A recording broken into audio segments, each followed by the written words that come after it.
Okay, it's the Midnight Skeptic speaking to you all again. Oh boy, what a week this has been. I gotta play my play-in music and then get right to it.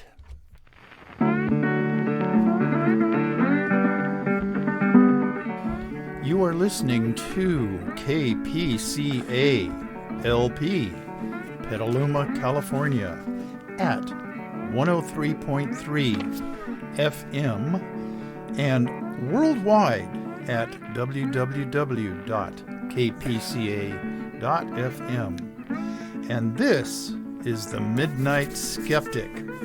The views of the Midnight Skeptic are not, repeat, not necessarily the views of KPCA or any of its affiliates.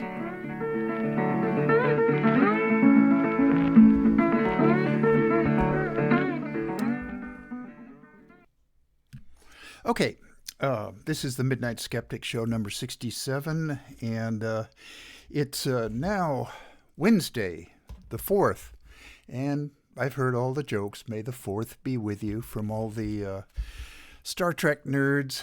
No, not Star Trek. You know what I mean. Okay, Star Wars nerds. Yeah, okay. And yesterday, I attempted to record this, and through technical screw-ups that I'm not clear on what happened, a couple of power outages and phone calls from PG&E and things. Anyway, it didn't get recorded. So anyway, here I am. And this is going to be broadcast on Sunday, the 8th. We're in May now, Sunday the 8th, and at 9 p.m. the usual time, Pacific Standard Time, and then midnight on the East Coast. This is it's becoming a rough week. I mean, as if we didn't need any more stress in our lives. But fortunately, I have my cat that I can pet now and then, and she keeps my stress levels down.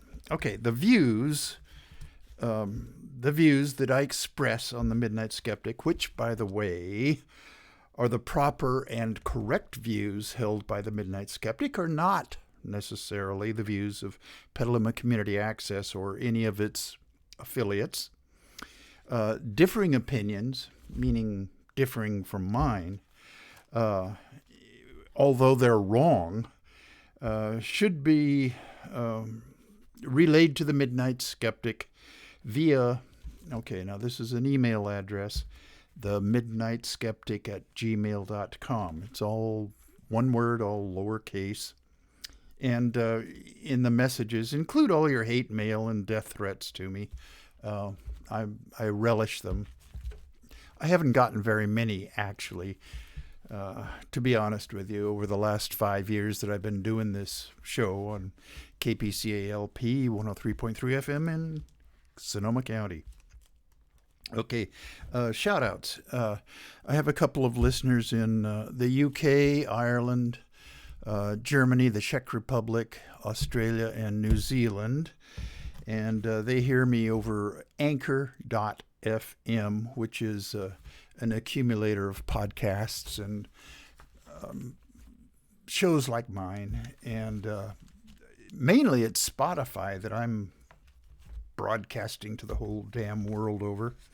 Okay, shout-outs. Okay, the international people. And then I got a new listener, Art Kuznets, locally, Petaluma here.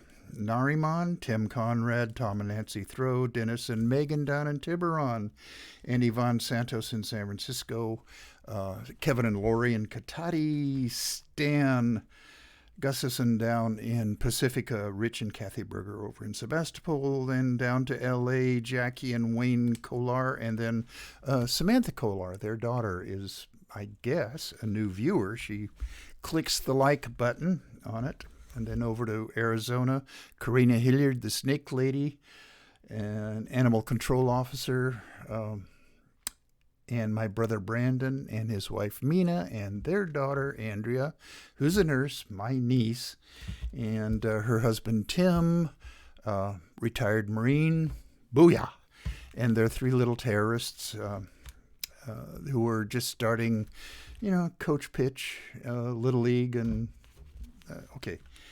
And over to Florida, Amelia Beamer and Nelson and Alice Lydell, and in the Raleigh-Durham area, Herr Dr. David Rubin, ex-roommate from back in the 70s. Boy, where does the time go when we're having fun? And then to Long Island, Geraldine Goldfinger. Okay, all right, enough of the shout-outs. The FBI has arrested a man for threatening the Merriam-Webster Company. They publish dictionaries, among other things. Okay, why did he threaten them? Okay, over its definition in its dictionary, its new dictionary, of girl, female, and woman. The guy's name, the jerk's name, is Jeremy David Hansen, 34. That's his age, not his IQ. Of Rossmore, California, and I'm not quite sure where Rossmore is. I probably should have Googled it before I started talking about all this, but he posted several threatening messages on the company's Contact Us website. He threatened to shoot and bomb employees back in the company's headquarters in Massachusetts. The messages he posted were full of hateful anti-LGBTQ rhetoric. Part of his rhetoric said, quote, I'm quoting him, "There's no such thing as gender identity. The imbecile who wrote this entry should be hunted down and shot." He goes on, quote, "It is sickening that you have caved to the cultural Marxists, anti-science, tranny agenda." And this is what he said, TRANNY. That's a put down of the transgender community. And altered the definition of female as part of the left's efforts to deny reality. Okay. Jeez. Now, okay, here's a quiz. Every now and then on my show, I'll have a little quiz here, but here's a new quiz, and I'll give you the correct answer on next week's show. Okay. The question is, it's multiple choice. Is this guy a Republican MAGA head? 1, Republican MAGA head. 2, a Christian. 3, a follower of the cult of the orange sociopathic bloat bag. Or 4, all of the above. I'll give you the correct answer next week. Okay. If this guy is so concerned about Merriam-Webster's definition of woman, well, just wait till he gets to prison and find out what their definition of woman is. I'm sure he'll enjoy himself. Okay, I know this may be hard to believe, but Florida's Department of Education and Governor Ron DeSantis himself have been lying to us and the people of Florida. My God, what's next? Teachers in Florida are not indoctrinating their students into CRT or social emotional learning, which seems to be a Republican right-wing MAGA head talking point. Social emotional learning is learning to share, learning to work with others in a community, a committee, or a community for that matter. It's when I went through a teaching credential program back in the mid-'70s, that term, social emotional learning, was just kind of a new thing that potential teachers were encouraged to help their students achieve. Just, I don't know, you can boil it down to just being nice and accepting your classmates, even ones that have some sort of differences. That's all it is, but Republicans can't stand that. Yeah, you got to bully kids that have differences. Okay, and neither of these right-wing new boogeyman topics are to be found in Florida's math books. There have been people that looked into these 51 math books that were rejected by the Florida Department of Education for the reason that they include CRT or social emotional learning, and none of them really had that in them. Any mention in these books of critical thinking, caring is sharing, or learning to work together is just leftist, communist, un-American crap, and Florida's impressionable preteens can't be exposed to it, especially if Barney the dinosaur presents it. Oh, heavens. And especially, these banned math books can't have drawings of black kids. Yeah. Okay, enough of that. Ron DeSantis, as long as we're in Florida, we might as well expose the whole stupid Republican project in that state. Ron DeSantis's election police force is now up and running. It's officially called the Office of Election Crimes and Security. 10 officers will be hired. $3.7 million is the budget for this office. Florida taxpayers, this is where your money's going. There has not been any evidence of election fraud in this country anywhere that would in any way change the outcome of any elections, except in Florida. There were a couple of elderly Republicans who attempted to vote 2 or 3 times. What's that? I'm off my notes again, but I'm trying to think of the name of that community where they live. Leisure Town or something like that. But anyway, no election fraud will ever happen in Florida on Ron DeSantis's watch. Okay, enough of that. New topic. Christopher Rufo, R-U-F-O.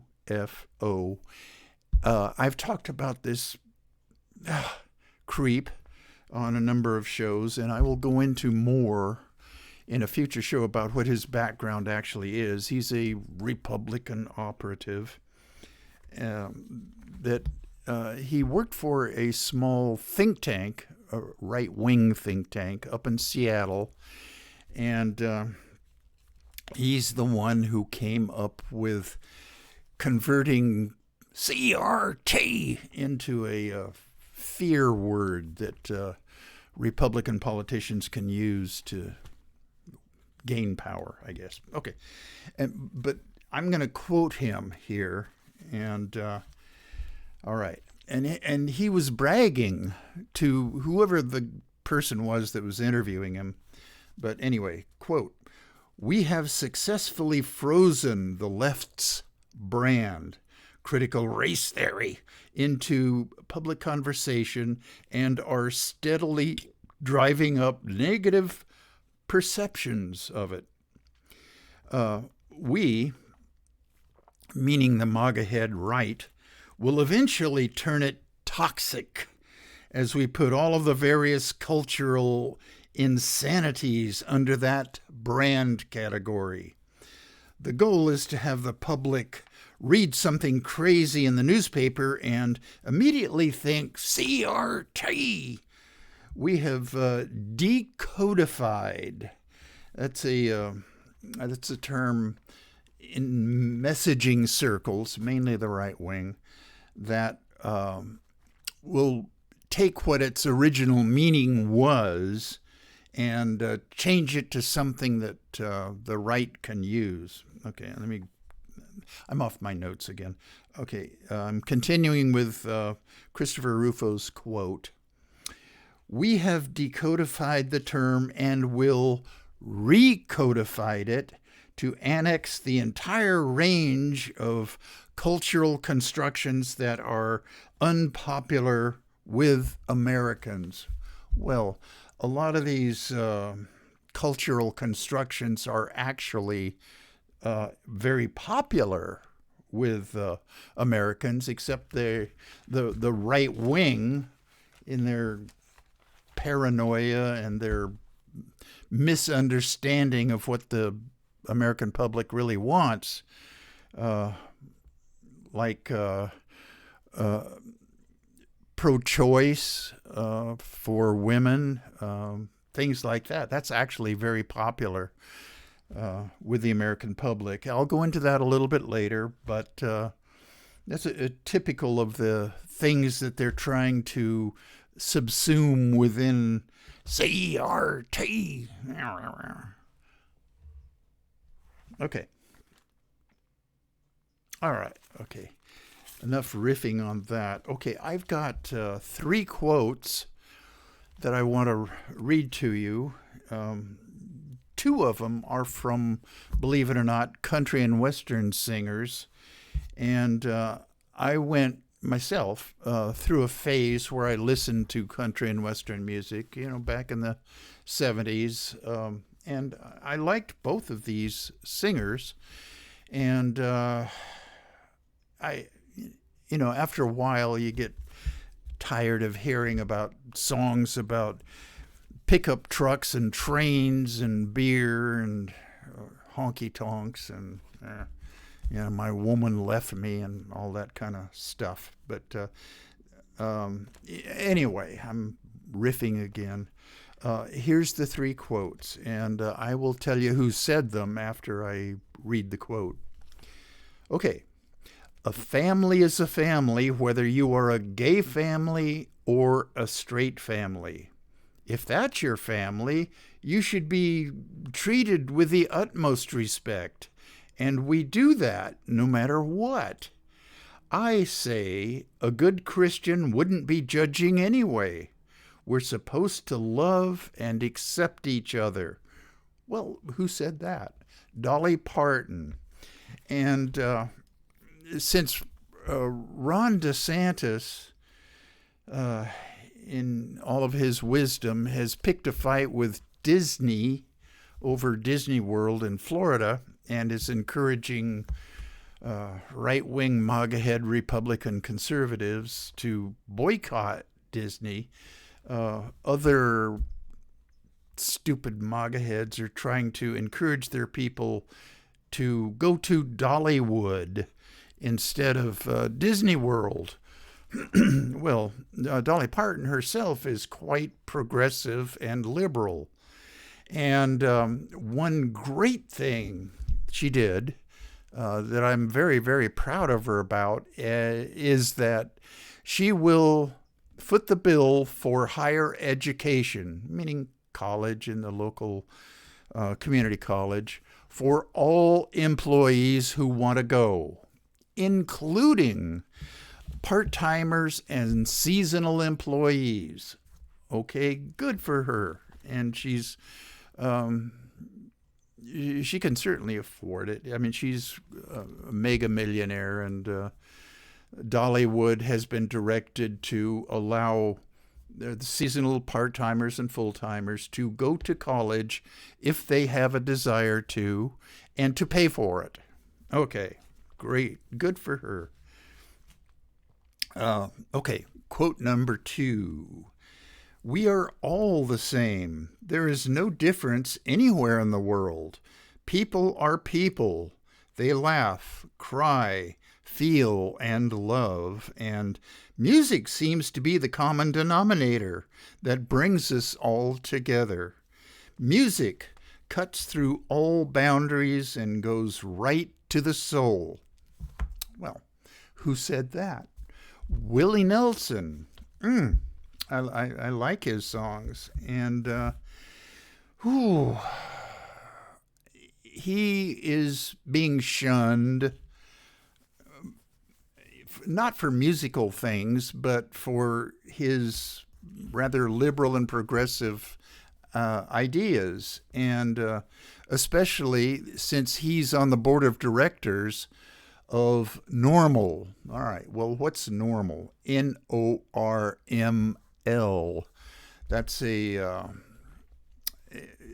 that stands for National Organization for the Reform of Marijuana Laws. Okay, Normal.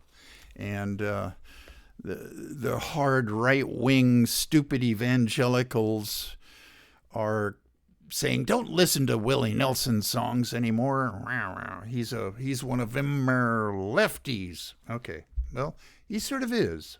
Okay, and I like him, and I like most of his songs. Okay, third quote. She's not a country and western singer. She's a white suburban mom who got herself elected to the Michigan State Senate. And okay, quote from her. Okay, excuse me. Let me start over again. Want quality teachers in your schools? Stand up and push back against hate so teachers can get back to creating a welcoming, inspiring space for kids to learn and grow, instead of having to constantly defend against attempts to marginalize any kids who are a little bit different. Okay, who said that? Well, Mallory McMorrow, capital MC, capital MORROW.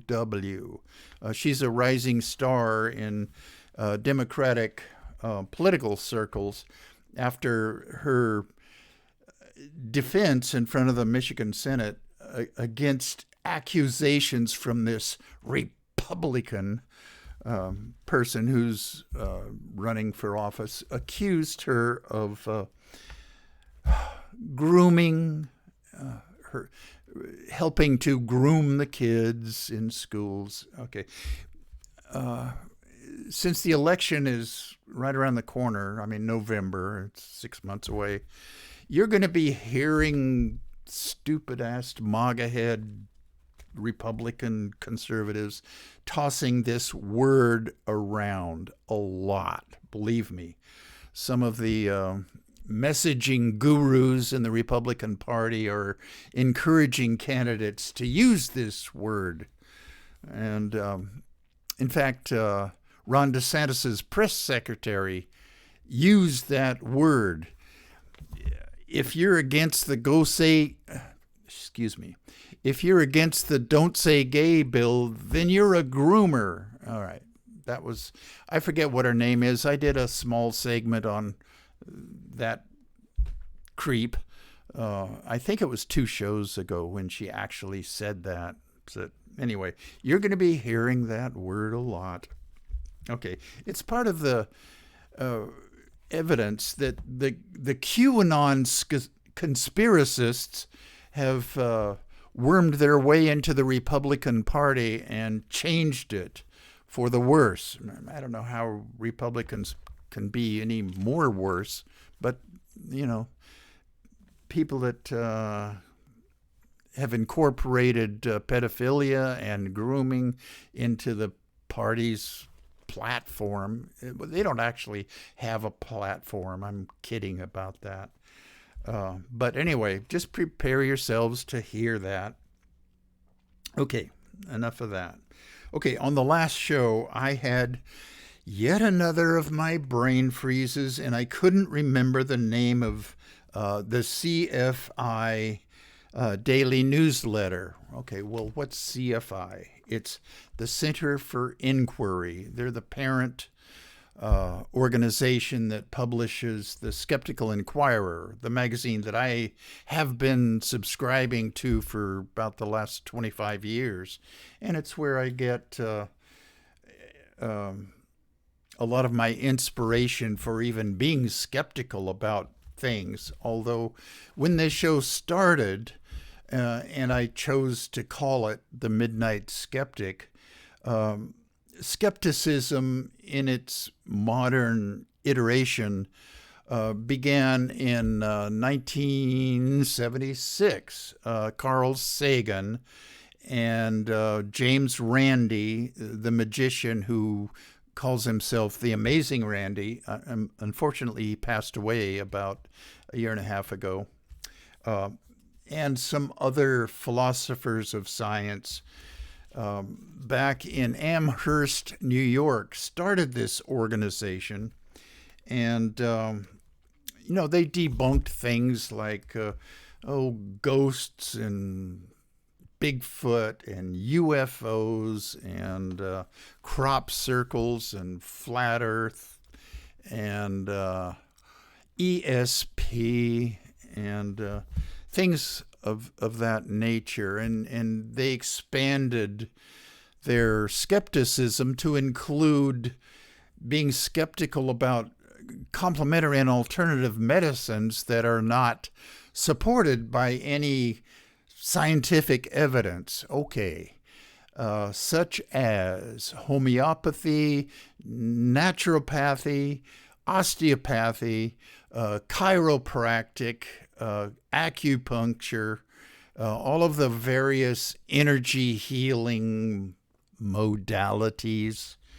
But anyway, over the years, I was talking about that. But lately, meaning the last, 2.5, 3 years, the legacy of the orange sociopathic bloat bag has caused me to shift the emphasis on this show, The Midnight Skeptic, to kind of anti-Republican rants, and which is what I'm doing now. Okay, I'm off my notes and I'm just riffing now. Okay. The name of the newsletter, I haven't gotten around to saying what it is. Okay, well, it's entitled The Morning Heresy, Heresy, and it's put out by Paul Fidalgo.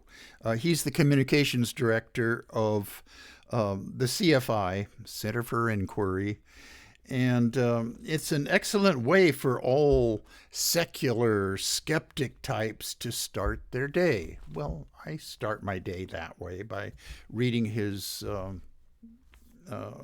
Morning Heresy. Okay. I've always found it strange that the question, what is the meaning of life, is considered unanswerable. The answer is in the capacity to ask the question. The meaning of life is to experience life and to make it as good as we can for as many of us as we can. We will never be here again. And that is why every moment here on earth is a gift. Consciousness is its own reward. Okay. On the few occasions when I've been asked by otherwise sincere people, what happens to us when we die? The answer, and this is the correct answer, nothing. It's like the ending of The Sopranos on television. If you remember, suddenly the screen cut to black. It's just it, okay? There is no afterlife. There is no heaven. There is no hell. So don't worry about getting to or having to go to one of those places. Religion is no help, and all of the praying that you do during your lifetime isn't going to do you any good. Just be the best person that you can possibly be, and make as many other people on this planet as happy as you can with whatever skills you have to help make that happen. And that's it. Consciousness is its own reward. And I'm not sure where that whole quote came from, but I wrote it down, and I forgot to write down the person who said it. Okay. Half an hour has gone by of my ranting, and it's time for a sip of grape juice.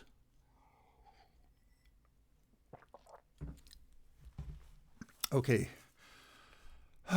Okay.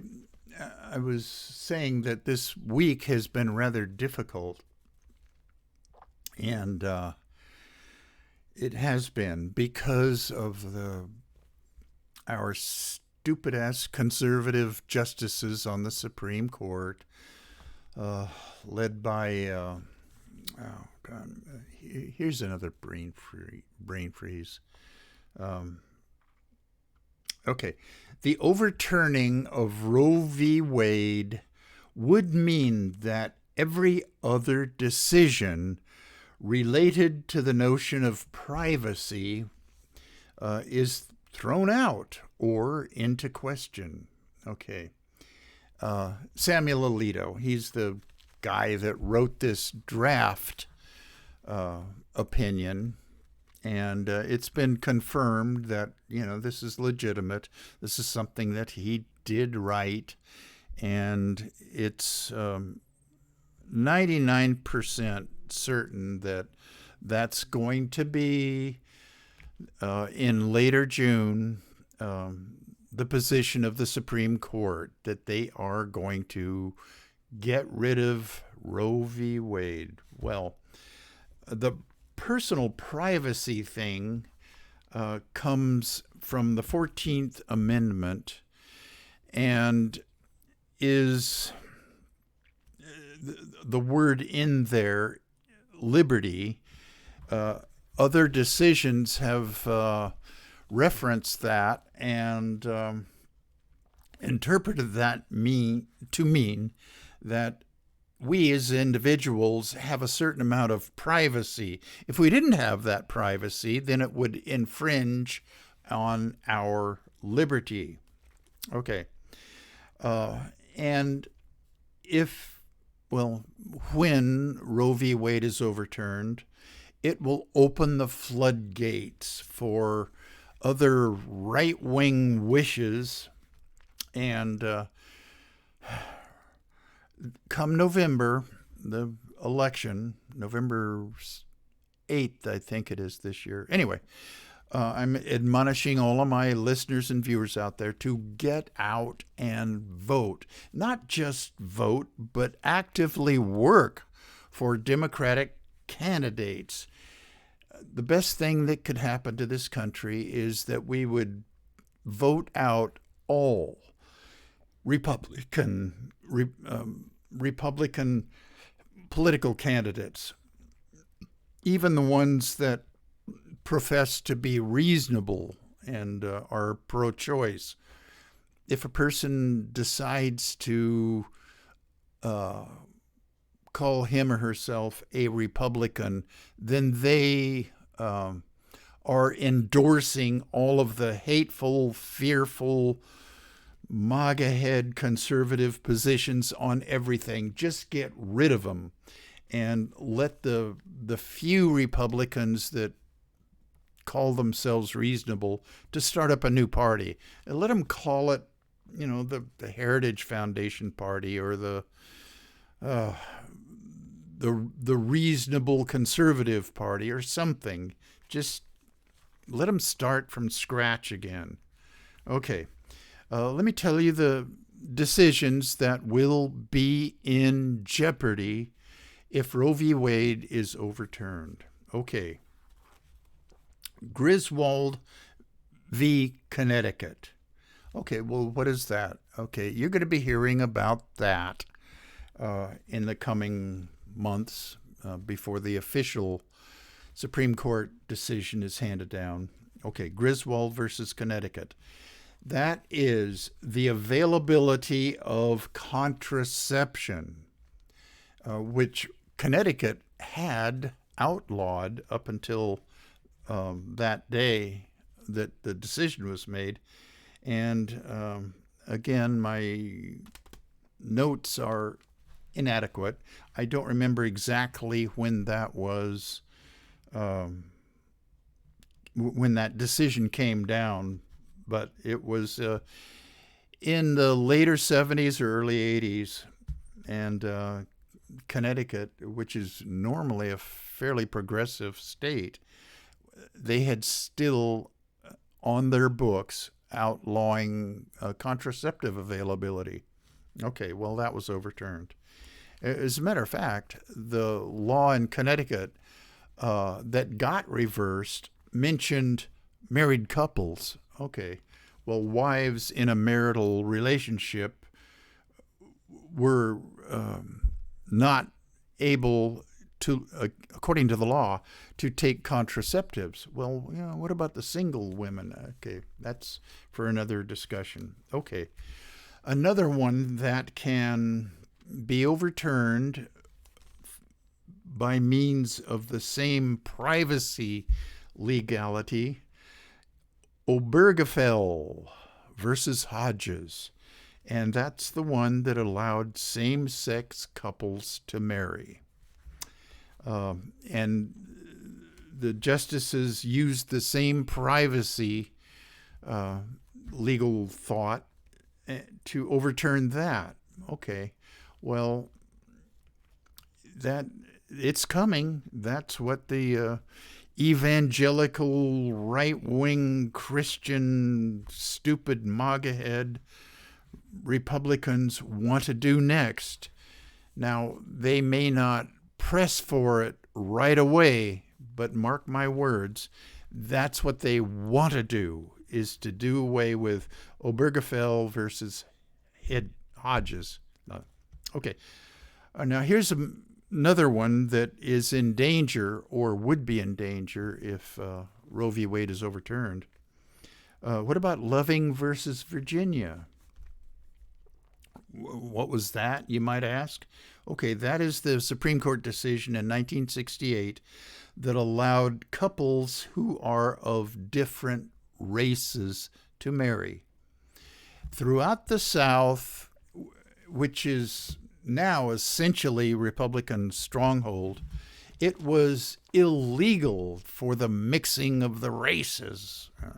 And there were laws against, mainly it was aimed at blacks and whites, although out here in California, we had a similar law that the state court overturned back in, I think it was the 1950s. I'll have to look that up. That's not in my notes here. A white guy married a Mexican girl. Well, that case, they were breaking the law. And they carried their case all the way up to the California State Supreme Court, and it was overturned. Okay, so, I mean, it's not just the hateful, fearful South that had laws like this. Okay, but anyway, Loving versus Virginia would definitely be in danger. And I'm sure that there's some Republican politicians that would welcome the overturning of Loving versus Virginia.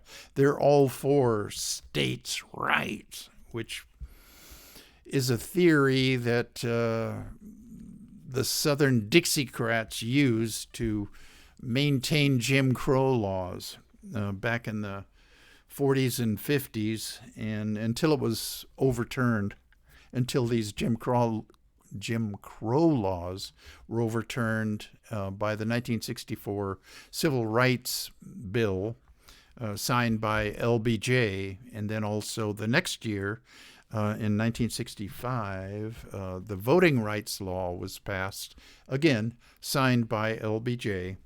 Anyway, I'm telling you, Republicans would want us to go back to the hateful years of Jim Crow and women knowing their place. They'll have kids whether they want them or not. Okay, another one that would be in danger.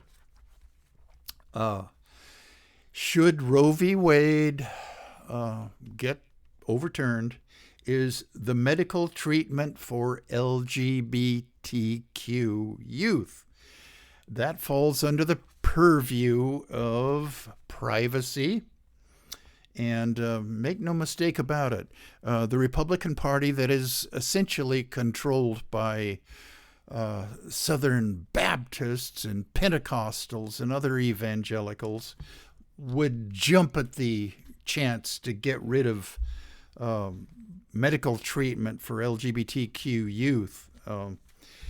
And if my listeners out there don't believe me, there's already laws on the books, and they're being challenged in court now, especially Texas, Oklahoma, Arkansas, Idaho, that threaten doctors who provide treatment to LGBTQ youth with a felony charge and prison time should they render gender-affirming treatment to any LGBTQ youth.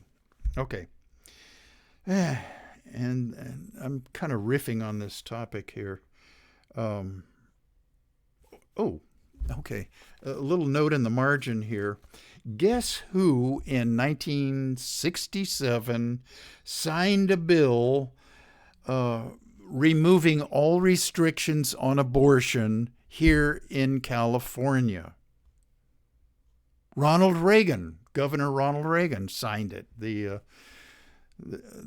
Republican that up until recently all other Republicans paid obeisance to. Excuse me, I gotta take another sip here.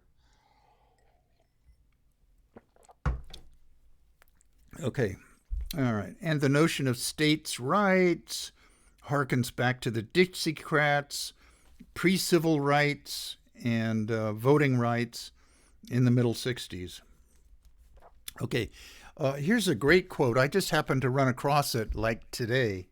It's from Trevor Noah. Now, he's the comedian that is on Comedy Central now. He took over from brain freeze. But anyway, he was at the White House Correspondents' Dinner and did a good job.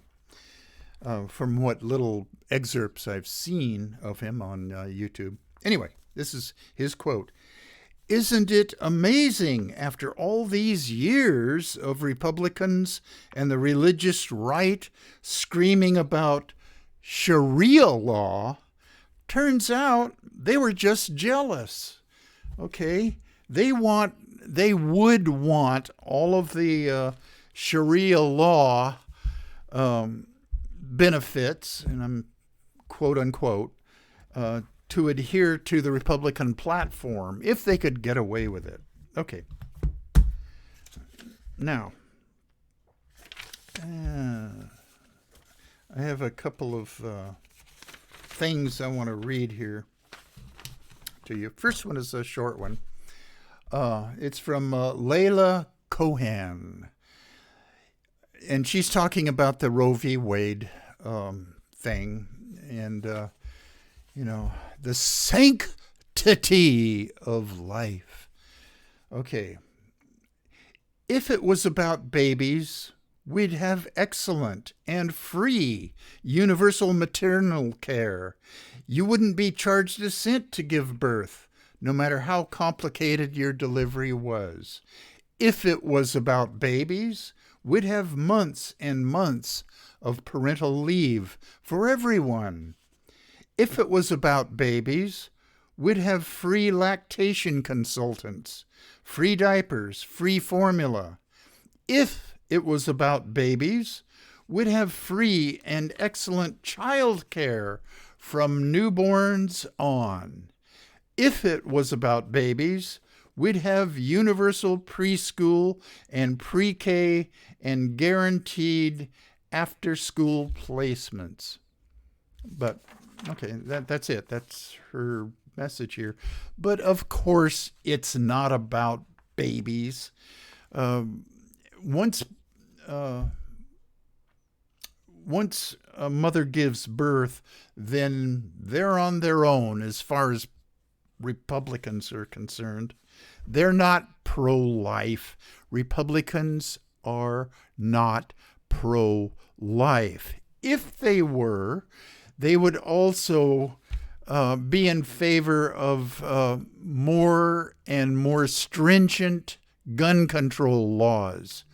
I mean, shootings at schools don't even make the front page anymore.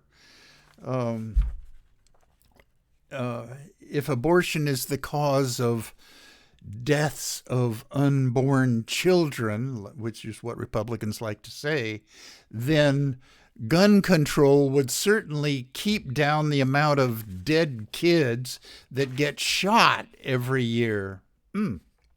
So don't let Republicans use this. It's all about the sanctity of life.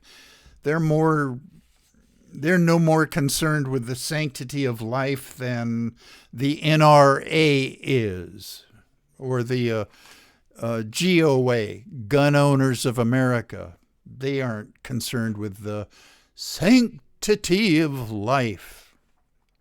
Okay, time check here.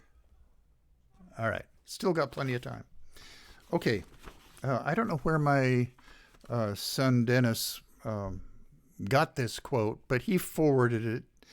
He's as progressive as I am.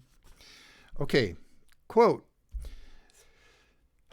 "The unborn are a convenient group of people to advocate for," like the Republicans are advocating for fertilized eggs because they're for the sanctity of life. Okay, let me start this over again. The unborn are a convenient group of people to advocate for. They never make demands of you. They are morally uncomplicated. Unlike the incarcerated, addicted, or the chronically poor, they don't resent your condescension or complain that you are not politically correct. Unlike widows, they don't ask you to question patriarchy. Unlike orphans, they don't need money, education, or child care. Unlike aliens, they don't bring all that racial, cultural, and religious baggage that you dislike. And the "you" in here is Republicans. Let's get that straight. Okay, religious baggage that you dislike. Okay, they allow you to feel good about yourself without any work at creating or maintaining relationships. And when they are born, you can forget about them, which the Republicans do, because they cease to be unborn.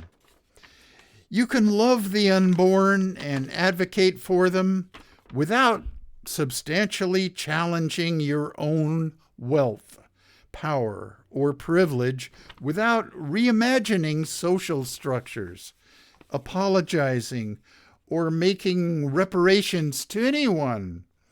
They are, in short, the perfect people to love if you want to claim that you love Jesus, but actually dislike people who actually breathe.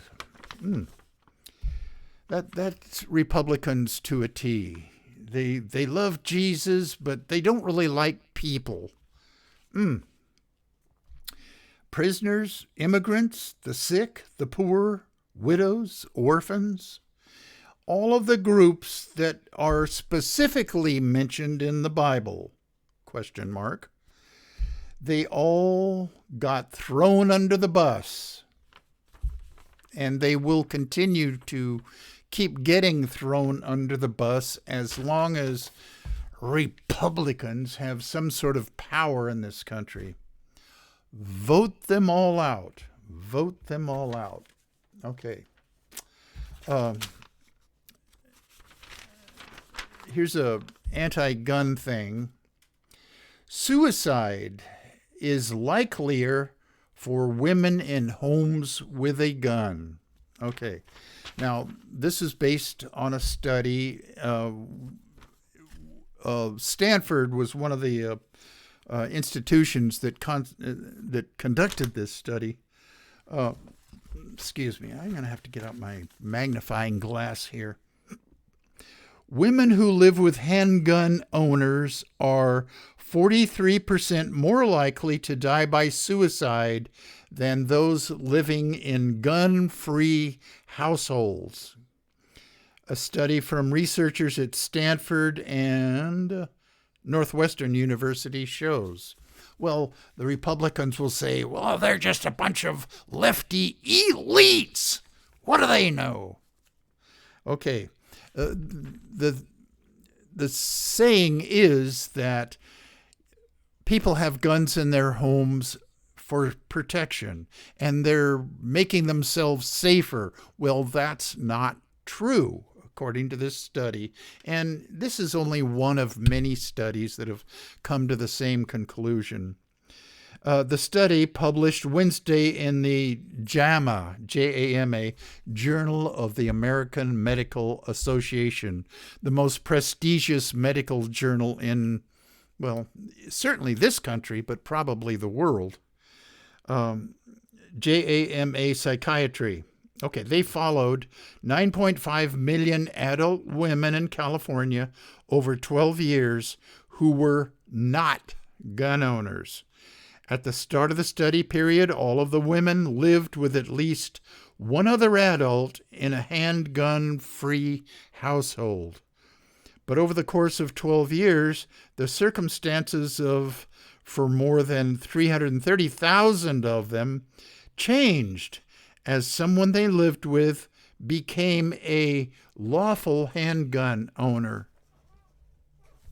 Okay. The researchers found that rates of suicide by any method were higher among the women who were exposed to household handguns. Let me start that one over again. Were higher among the women who were exposed to household handguns than for those who remained in handgun-free homes. The higher suicide rate was entirely attributable to death by firearms. Okay. The question we tried to address is what happens to a woman's suicide risk when someone she lives with brings a handgun into their gun-free home for the first time. The answer? Her chances of dying by suicide increases by more than 40%, said Dr. Matthew Miller, a professor of epidemiology at Northeastern University and the lead author of the study. Okay, I'm not going to read any more of this article, but certainly that won't be welcomed by the Republican Party, the NRA, the Gun Owners of America, or any of those right-wing creeps. So be warned. If you're a gun-free household, just don't go out and buy a gun and thinking that you're going to use it for self-defense or protection. Those are all shibboleths that the right-wing gun nuts use to convince you to try to buy more guns. Okay. Here's a... okay. All right, here's a letter to the Chronicle in today's paper, and it's about the Roe v. Wade thing. And it's entitled, Keep Religion Out of It. Okay. If the Supreme Court's conservative justices are unable to find support for Roe in the Constitution, they did not look very hard. The Establishment Clause of the Constitution prohibits the federal or state governments from imposing religious beliefs on its citizens. Okay, what's religion got to do with it? Okay. The opposition to abortion is clearly motivated by the Christian political belief that life begins at conception. There is no basis other than religion to support this belief.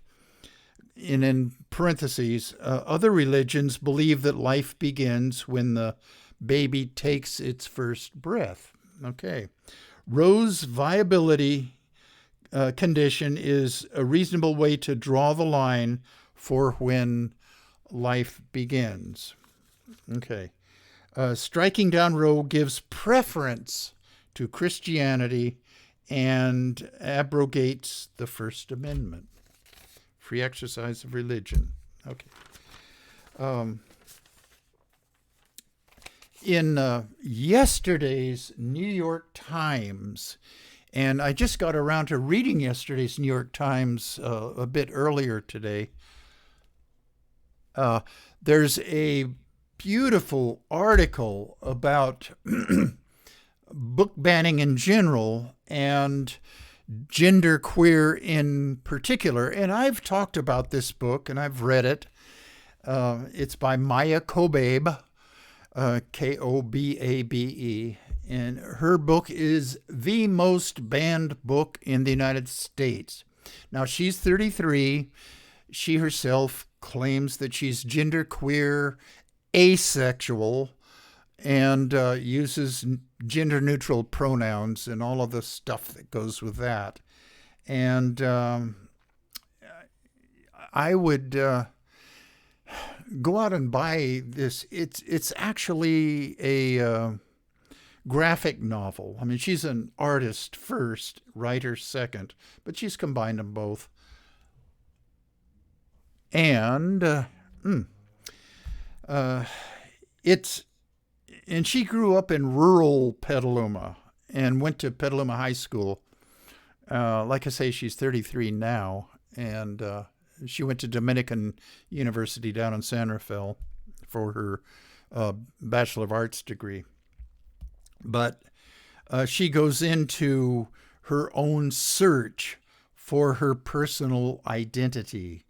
And it's hard enough for teens to grow up in today's world with all these Republicans running around in it. But a teen who is wrestling with ideas of gender identity, of sexuality, it makes it even harder to grow up.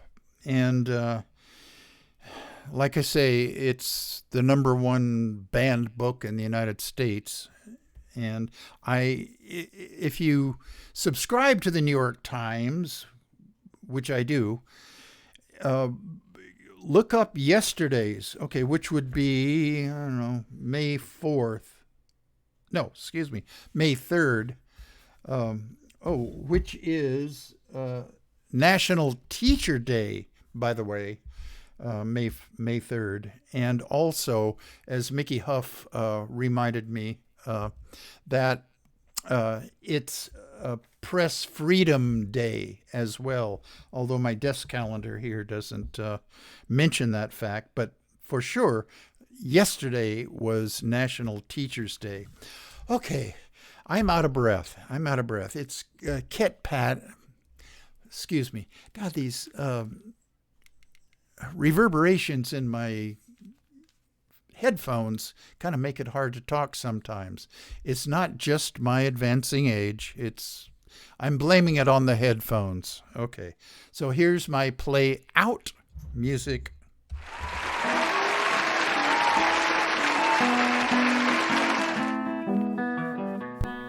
You have been listening to The Midnight Skeptic on KPCA LP, Petaluma, California. And we're at 103.3 on the FM dial and worldwide at www.kpca.fm. FM. Support community radio at patreon.com/Petaluma Community Access. And remember, think critically, think logically, but live joyously, and most importantly, pet your cats.